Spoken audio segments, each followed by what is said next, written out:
Police అనేవాడు దేవుడితో సమానం. ఆపదల్లో ఉన్నప్పుడు దేవుడు మనిషికి ఎలా సహాయం చేస్తాడు, పోలీసు కూడా అంతే. మంచి చెడ్డ లేకుండా కుట్టుకు అడ్డంగా పెట్టాడు ఎవరయ్యా సైకిల్? వెనకాల క్యారేజీ మీ లాఠీ కనపట్లా? నాదే. ఎక్కడున్నాయో మనం? మీరు నా షోడా మీ సంచిలో పెట్టుకున్నారు. మీరు చెప్పేది నేను దీనంగా వింటున్నాను. అదిగో అలా మాట్లాడితే పోలీసులు కోపం వస్తుంది. ఎటు టైం ఏంద్రా, తొందరగా వెళ్ళాలి.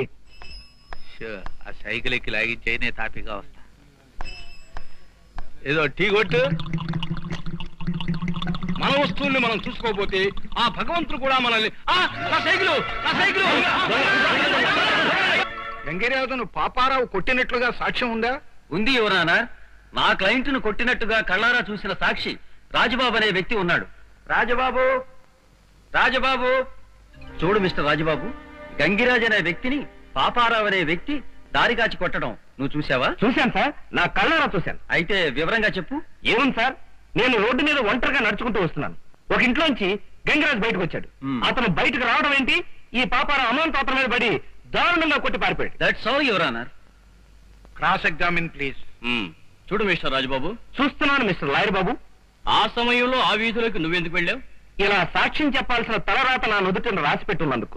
లేకపోతే ఏమిటి సార్, ఎవరైనా ఎప్పుడైనా ఏ విధికైనా వెళ్ళొచ్చు.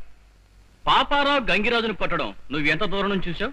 6 గజాల 2 అడుగుల 6 అంగుళాల దూరం నుంచి చూశాను. టైలర్ బట్టల కొలతల్లా అంత ఖచ్చితంగా ఎలా చెప్తున్నావు? ఎందుకంటే నేను లేడీస్ టైలర్ కాబట్టి. ఓ సారీ, గొడవ చూశాను గనక, ఎలాగూ నన్ను సాక్ష్యానికి పిలుస్తారు గనక ఓ స్కేల్ తీసుకెళ్లి కొలిచి మరీ నోట్ చేసుకున్నాను. Order order. గొడవ ఏ టైంలో జరిగింది? దెబ్బలు తిన్న గంగిరాజు టైం బాగాలేనప్పుడు జరిగింది. అందుకే పాపం దెబ్బలు తిన్నాడు. నువ్వు చెప్పిన దూరం నుంచి ఎవరు ఎవరిని కొట్టారో నువ్వెలా చెప్పగలవు? అదేం ప్రశ్న అండి.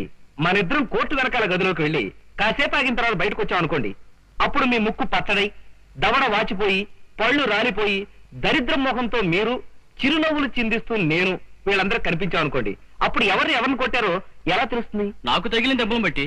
అలాగే గంగిరాజుకు తగిలిన దెబ్బలను బట్టి నాకు తెలిసింది.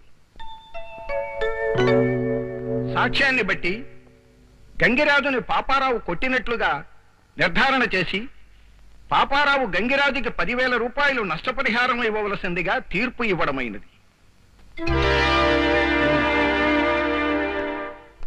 అమ్మాయి రాణి, ఓ గ్లాస్ మంచినీళ్లు, ఓ కప్పు కాఫీ, ఓ విసురుగర్ర, ఓ తడిసిన తువాలు పట్రా తల్లి.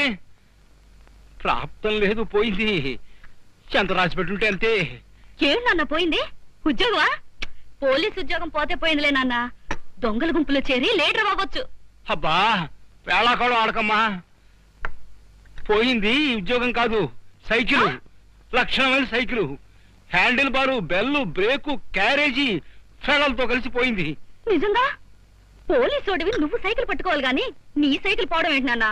అవునమ్మా, ఆ దొంగ వెధవా తేగ పకోడీ పొట్లం ఎత్తుకుపోయినట్టు ఎత్తుకుపోయాడు.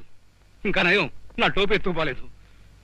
ఎప్పటికైనా నా జీవితంలో ఆ సైకిల్ దొంగను పట్టి తీరతానని ప్రతిజ్ఞ చేస్తున్నాను. ప్రతిజ్ఞలు చేయడమే తప్ప నువ్వు దొంగలు ఎక్కడ పట్టుకుంటావులే నాన్న. చూస్తుండవే, నేను ఆ సైకిల్ దొంగను పట్టినప్పుడు ఊరంతా నాకు జేజేలు కొడుతుంటే అప్పుడు తెలుస్తుంది నీకు మీ నాన్న గొప్పతనం. అవును, నువ్వేదో పార్ట్ టైం జాబ్లు చేరన్నావు, ఎలా ఉంది? ఏం జాబ్లే నాన్న. ముందు ఏడాది మా గురుకులంలో ఫైనల్ ఇయర్ అయిపోతే సొంతంగా నేనే చేసుకుంటాను బిజినెస్. నీతో ఏదో అందామనిపిస్తోంది.